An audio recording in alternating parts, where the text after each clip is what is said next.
Hello everyone, welcome back to another vlog of Nazia mini vlog. Hope आप सब अच्छे होंगे और आपकी दुआ से हम भी अच्छे हैं। तो संडे को अलीज़ा को हॉस्पिटलाइज्ड करना पड़ा। आज का व्लॉग इसी पर है।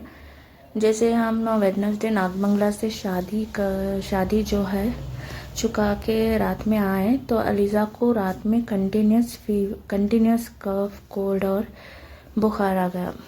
तो वो सुबह तक इतना खांस रही थी कि कंट्रोल ही नहीं कर रही थी। रात में हमने सिरप डाला, सुबह में डाला, फिर भी कुछ फ़ायदा नहीं हुआ। फिर मॉर्निंग हम एक क्लिनिक पर गए, वहाँ पे डॉक्टर को दिखाया तो उसने बोला कि चेस्ट में जो है बहुत सारा कंजेशन हो गया है और कफ भी ज़्यादा है, उसे नेबुलाइज करना पड़ेगा। 24 आवर्स में 3 से 4 बार नेबुलाइज करना पड़ेगा।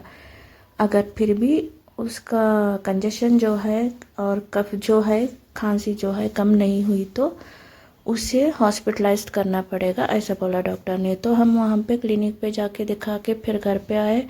उसे डेली थर्सडे, फ्राइडे, सैटरडे तक हमने नेबुलाइज किया 3 से 4 टाइम्स और एंटीबायोटिक सब दिए उसको। फिर भी उसकी कफ जो है, कंजेशन जो है कम नहीं हुई और सर्दी भी जो है वैसी की वैसी ही थी।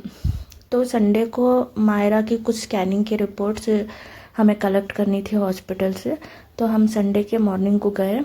मॉर्निंग जाके देखा तो वहाँ पे डॉक्टर्स अवेलेबल थे, तो अलीज़ा को भी दिखाया। तो वहाँ पे उन्होंने स्टेथोस्कोप से चेक किया, मगर उनका कफ वैसे का वैसे ही था। तो डॉक्टर ने सजेस्ट किया कि अलीज़ा को हॉस्पिटलाइज्ड करना पड़ेगा क्योंकि उसका कंजेशन थोड़ा भी कम नहीं हुआ है। उसका चेस्ट एक्सरे और कुछ लैब रिपोर्ट सीबीसी करवाया।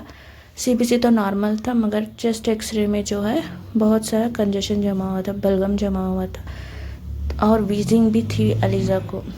तो हमने इसे संडे के दिन हॉस्पिटलाइज किया। जब हॉस्पिटलाइज किया, वहाँ पे 2 आवर्स को नेबुलाइज करने के लिए डॉक्टर ने सजेस्ट किया और कुछ दवाइयाँ दी और मॉर्निंग 4 इंजेक्शंस, नाइट में 4 इंजेक्शंस और इवनिंग में 2 इंजेक्शंस दिए कंजेशन को क्लियर करने के लिए। मैंने अलार्म सेट कर लिया था रात में जब भी सोई थी। ये तो सोई नहीं रही थी, खेल रही थी बस। इसे इतना एंजॉय किया हॉस्पिटल, जैसे कि एक प्ले फील्ड हो। वो बेड पे बैठी ही नहीं, आराम से एक वार्ड से दूसरे वार्ड जाना, ऐसा सब कर रही थी। तो नर्स ने उसे पकड़ लिया, पकड़ के उसने उसे थोड़ा डराया कि मैं छोड़ूंगी नहीं, अब तुझे पकड़ के रखूंगी। तो वो थोड़ा डर गई और कंटिन्यूस 1 आवर रोना शुरू किया। तो मैंने उसके पापा को कॉल लगाया और उन्होंने उसे समझाया, तब जाके वो कहीं शांत बैठी थोड़ा देर बेड के ऊपर। सारे बच्चे बेड पर बैठे हैं, मगर अलीज़ा जो है उसने उसे पार्क या प्ले फील्ड बना लिया है।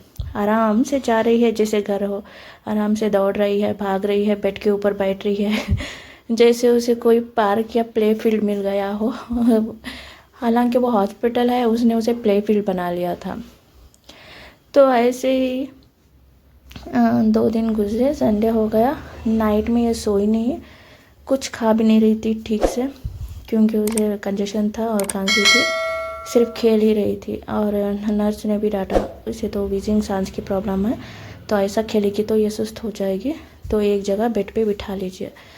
तो मैंने तो कोशिश की थोड़ा, मगर फिर भी नहीं बैठी। थोड़ा मोबाइल दिया, थोड़ा एंटरटेन किया, फिर जाके थोड़ा खुद बैठी, मगर सोई नहीं। रात में जाके 12:30 खेल खेल के बेड पे कूद कूद के 12:30 को जाके सोई और फिर से जाग गई 3 बजे जाके बहुत रोई और मैंने उसे बिस्किट और पानी दिया, तो जाके वो सो गई।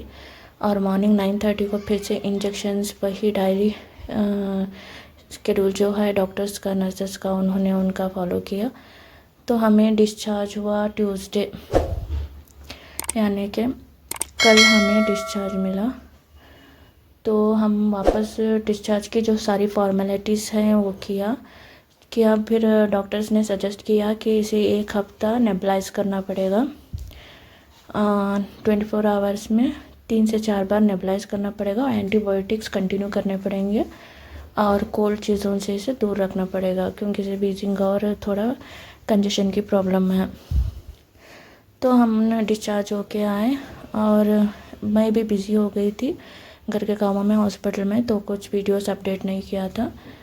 तो यही हॉस्पिटलाइज्ड किया था ना, तो इसमें से कुछ टाइम ही नहीं मिला, तो अभी अपडेट कर रही हूँ।